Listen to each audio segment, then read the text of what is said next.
زي بعض، وش زي واصل حواوشي هو العزيه من 85 وانت طالع كده.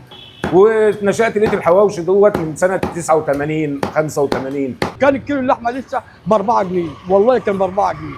انا دلوقتي بقى انا اقطع لك كيلو لحمه نعمله حواوشي من السن. تمام؟ ده انضف حته لحمه وانعم حته لحمه. باينه شكلها ان هي لحم صغير وانضف لحمه. وادي الكيلو يا باشا اهو، كيلو 50 جرام. تمام. نجيب لك بقى حته دهنه من عندنا احنا عشان نفرمه لك ويبقى الحواوشي 100 100. بقى بص، دي حته تقشيطه تخلي الحواوشي دسم و100 100. تيجي تاكل رغيف حواوشي تحس بطعم اللحمه وهي سمينه معاك. تمام. انما الحواوشي الاحمر دي مبيبقاش له طعم خالص. تمام. كده بقى بنخش على الفرن، نفرمه لك على الورش ولا على المفرمه؟ انتوا عايزين تعملوا ايه؟ الافضل لك على الورش. كده هيفرم اللحمه قدامك وهيتبل لك كل حاجه قدامك. تمام. وبص حضرتك بقى اللحم الصغير بيبان من ايه؟ اللحم عامل ازاي؟ دي بقري. دي هنا بيضه ازاي؟ في بقري بقى تلاقيها اصفر. انضف حته لحمه السن. كده نافع يفرموا لك على الورشه اهوت وهيتبله لك.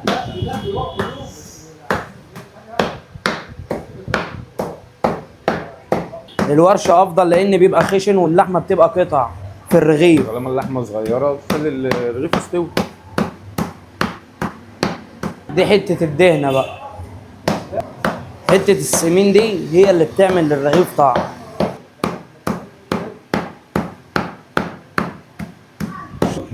دلوقتي يا باشا بقى اللحمه فرمت قرمه، مش هتنعم اكتر من كده عشان تتميز عن المفرمه. عايز فلفل الوان موجود، عايز فلفل اخضر موجود، عايز طماطم موجود، كل حاجه بتتغسل قدامك يا باشا. النظافه هنا هي اللي مميزانا عن غيرنا. برضك فريم البصل اللي انت عايزه، ورش موجود وكبه موجود.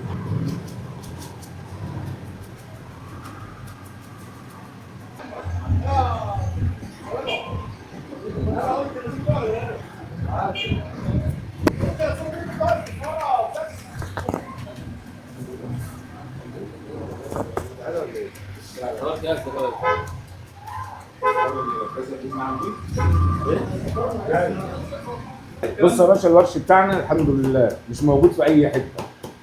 واللحمه اتفرمت مفيش اي حته لحمه فيها خشب من الورش، لان الورش ما بيطلعش خشب. بس كده البصل ناعم اهو. حط اللحمه. بعد كده بنحط التتبيله بقى الخلطه بتاعتنا.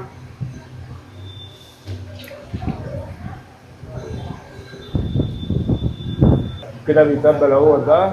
دي البهارات حسب برضك رغبتك. ده بلح جوز الطيب وحبهان وفلفل اسود. الملح بقى. في شطه حمراء حضرتك لو عاوز بنحط شطه حمراء، مش عاوز مفيش. رز حاجه سبايس ولا حاجه؟ بس مش قوي يعني. بس نقلب بقى. لازم تفرق. تقلب اللحمه كده في قلب البصل ويدعك قوي عشان اللحمه تخش في البصل. تخش في التتبيله بتاعتها. التتبيله. وكل حاجه زي ما انت شايف بتفرق عن الورش وعن المفرمه، اذا كان بصل او اذا كان لحم.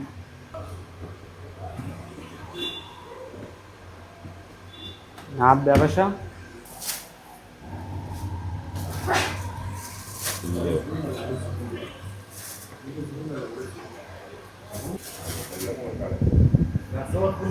هو كده بسكوته؟ بسكوته يا باشا. استاذ بسكوته؟ اهلا وسهلا يا فندم. استاذ بسكوته. ابو حميد عامل ايه بسكوت؟ السلام عليكم يا رجاله. السلام عليكم.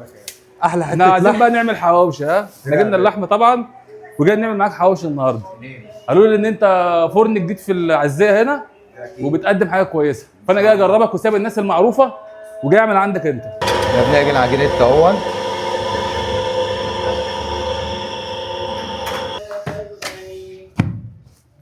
دي العجينه هي معجونه زي ما انتم شايفين حضراتكم. هنبدا نقسط عجينه. دلوقتي احنا هنبدا نقسم في اللحم. هنقلبها برضو بعدها بتيجي من الجزار عشان لو في حاجه ركنه. تمام. زي ما انت شايف اهو. دوان كيلو لحم. تمام. هنعمله 4 رغيف. الرغيف بياخد ربع كيلو لحمه، دي المعتدل بتاعه المظبوط. زي ما انت هتشوف حضرتك اهو. كده بقى 4 رغيف اهو زي ما انت هتشوف. تمام.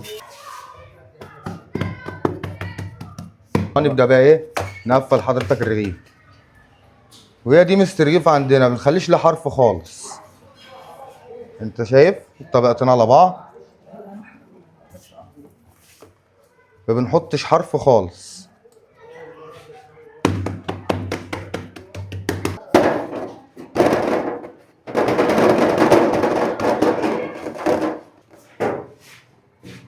وده علامة بحيث ان الرغيف ولا ينتنفخ، ودي تخريمتين تنفيذ للرغيف. كده رايح على الفرن من ربع ساعة لتلت ساعة بالظبط.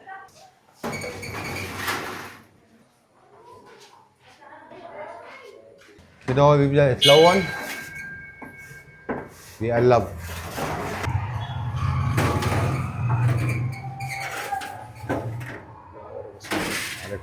زي ما انت شايف حضرتك اهو، هو خلصان.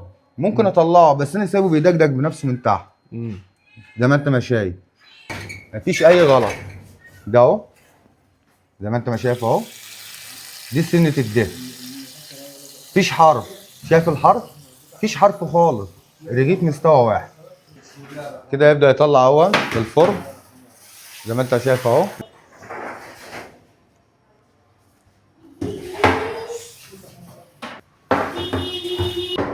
كده بعد ما استوى، ده قعر الرغيف، وشه زي قعر، لا اختلاف عن اي حاجه. مفيش حرف، مفيش حرف خالص.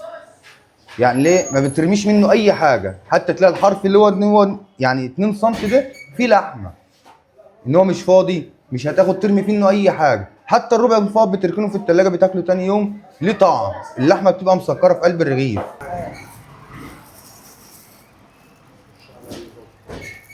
تحت سخنه يا اخي.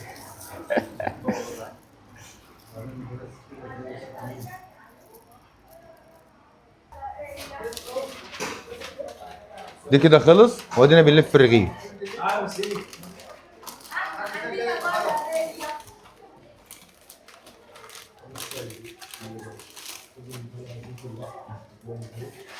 ده سلوفان.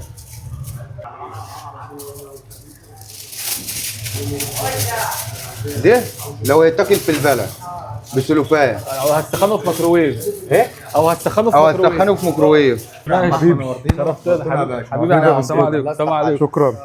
السلام عليكم. عليكم.